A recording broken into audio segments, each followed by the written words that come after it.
On the third hole of the final round at the 2026 US Open, a hot microphone at Shinnecock Hills Golf Club picked up Rory McIlroy cursing at himself after a missed par putt. "Just go home, Rory. F*** hell," he said, loud enough for television cameras to capture it. It was not a heckler shouting from the gallery.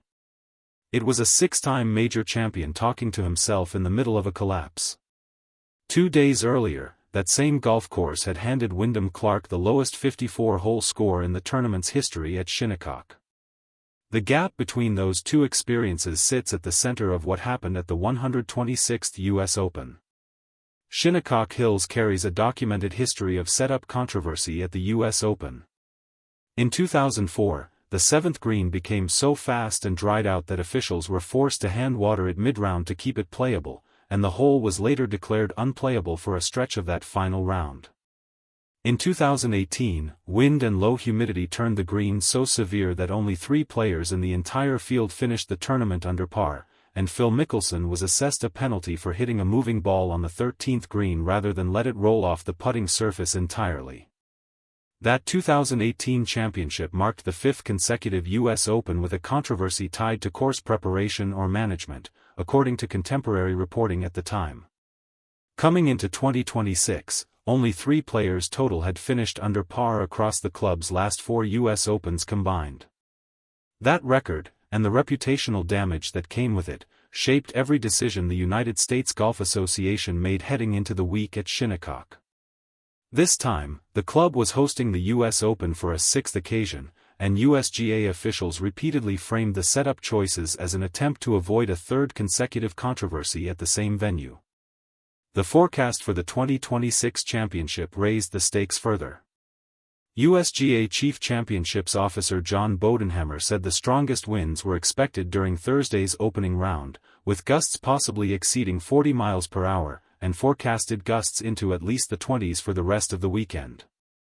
2013 US Open champion Justin Rose noted that a course like Augusta National would suspend play entirely at those wind speeds, calling Shinnecock's exposed, treeless layout more of a coastal golf course by comparison. In response, the USGA slowed the green speeds to roughly 10.5 on the stimpmeter, which Bodenhammer said was the slowest green speed used at a US Open since 1995. Officials also moved morning tee times up by roughly 30 minutes to create a longer window for syringing, a light misting of the greens performed between the morning and afternoon waves on Thursday and Friday to keep the putting surfaces hydrated in high wind. Bodenhammer explained the process directly: it doesn't impact playability. It hydrates the leaf blade.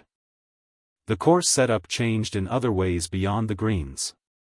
The USGA restored roughly 7 acres of fairway landing area that had been removed for the 2018 championship, pushing average fairway width out to 48 yards and reintroducing more of designer William Flynn's original 1931 redesign of the course.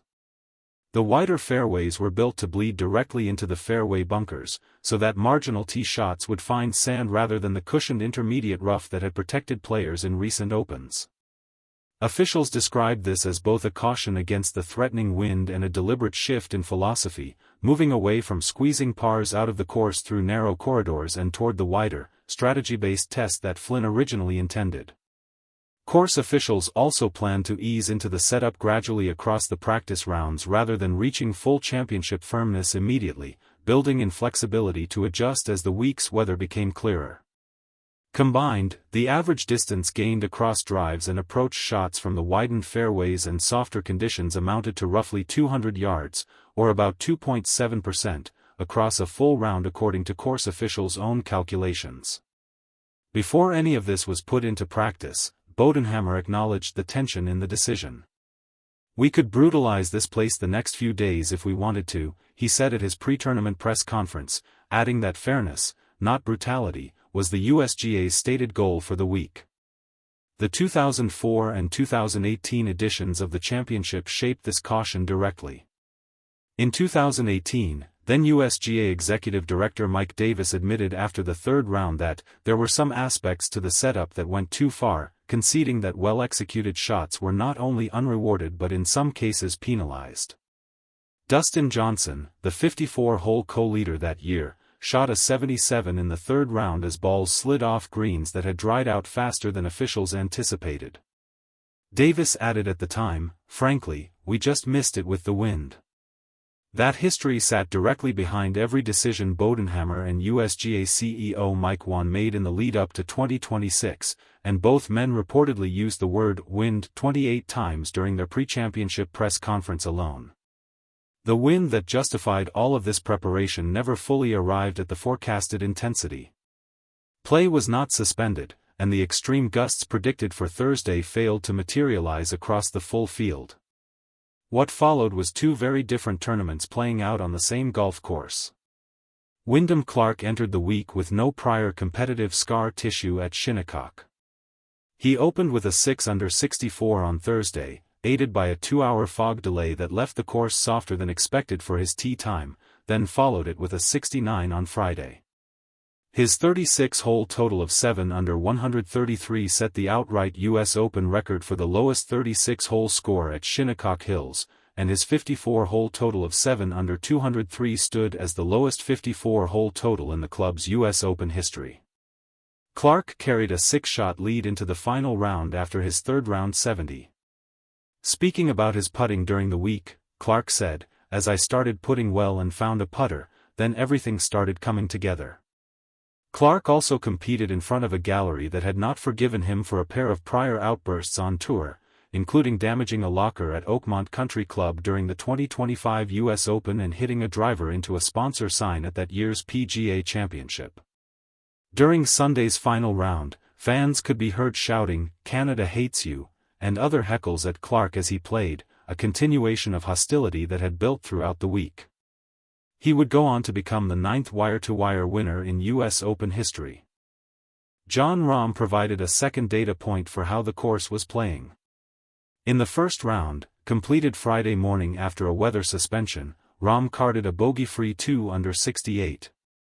It was the first bogey-free round recorded at a Shinnecock Hills U.S. Open since 2004, snapping a streak of 578 consecutive rounds at the venue that had each included at least one bogey, a streak that had grown past 700 rounds dating back to 2004 by the time Rahm finished his round. Rahm entered the week as the 2021 U.S. Open champion and had tied for second at that year's PGA Championship, 3 shots behind winner Aaron Rai, so his form heading into Shinnecock was considered strong. His tournament did not end well. After making the turn in 2 over 37 during his second round and sitting comfortably inside the projected cut line, he collapsed with 4 consecutive bogeys on holes 12 through 15, hitting only one green in regulation across that stretch, and ultimately missed the cut. But the bogey-free card from round 1 itself became one of the week's most cited statistics about how differently the course was playing compared to 2004 and 2018, when every single round played at Shinnecock included at least one bogey. Rory McIlroy's path through the same 4 days looked nothing like Clark's or Rahm's.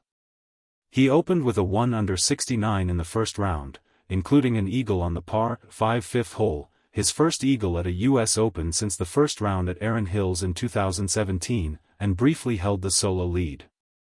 A second round 1 over 71 dropped him to even par at the 36-hole mark, 7 shots behind Clark's record pace. Speaking that Friday about the course setup, McIlroy said, "I think that's more a reflection of the golf course rather than the setup." He also described the conditions that day, wind at 15 to 20, gusting to 25 to 30, and predicted the course would firm up as the weekend wore on. Saturday appeared to be the turning point in McIlroy's favor. He made the turn at 2 under for the tournament, highlighted by a 66-foot birdie putt on the 6th hole and 3 consecutive birdies that sent the Long Island crowd into a chant of his name. During that same round, McIlroy was filmed staring down a fan who had been shouting at him throughout the day, responding with a gesture toward the fan rather than words, a moment that circulated widely online afterward. Then the back 9 reversed everything. McIlroy bogeyed 4 of his first 6 holes on the incoming 9 and signed for a back 940, a collapse that erased his position in contention. He started the final round 10 shots behind Clark. On the third hole Sunday, after missing short putts and hitting an approach that failed to hold the green, came the moment that defined the week. Just go home, Rory. He bogeyed 3 of his first 5 holes, turned in 39, and closed with a final round 3 over 73 to finish the tournament at 6 over par, tied for 32nd place and outside the top 30 on the leaderboard. It was, by his own accounting, his worst US Open finish since 2018, the last time Shinnecock hosted the championship and the year he missed the cut after opening with an 80. After the round, McIlroy was direct about where the week went wrong. "I think the course won the battle over me at this point," he said, pointing specifically to Saturday's back 9 as the moment the tournament slipped away. He added, "I'll obviously rue the back 9 yesterday." The irony sitting underneath those quotes is that McIlroy had also been one of the players describing the softened setup as fair and reasonable earlier in the week, rather than blaming the USGA's decisions for what happened to his own scorecard.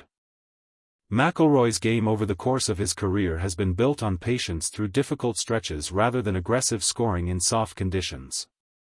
At Shinnecock in 2026, the course conditions rewarded players who could attack aggressively and convert chances, which is the exact profile Clark displayed with his opening 64 and 69. McIlroy's own comments support this framing of the week. He described Saturday's typical Shinnecock wind of 15 to 20, gusting to 25 to 30, as the moment the real course started to show itself, distinct from the more benign conditions of the opening 2 rounds. Fan reaction to the softened setup was immediate and public during the opening round. One fan wrote online, "Never in my wildest dreams did I think we'd see Shinnecock cosplaying as TPC Toronto," referencing a PGA Tour venue known for producing low scores.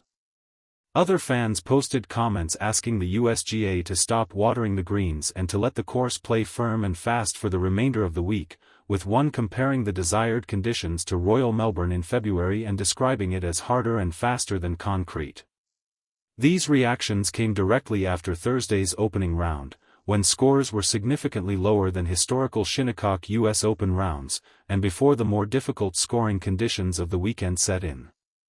One golf outlet summarized the sentiment plainly: after decades of controversy over setups that were too firm, the US Open in 2026 drew criticism for being, in the eyes of a portion of the fan base, not firm enough. The USGA's setup decision placed the organization in a genuinely difficult position heading into the week.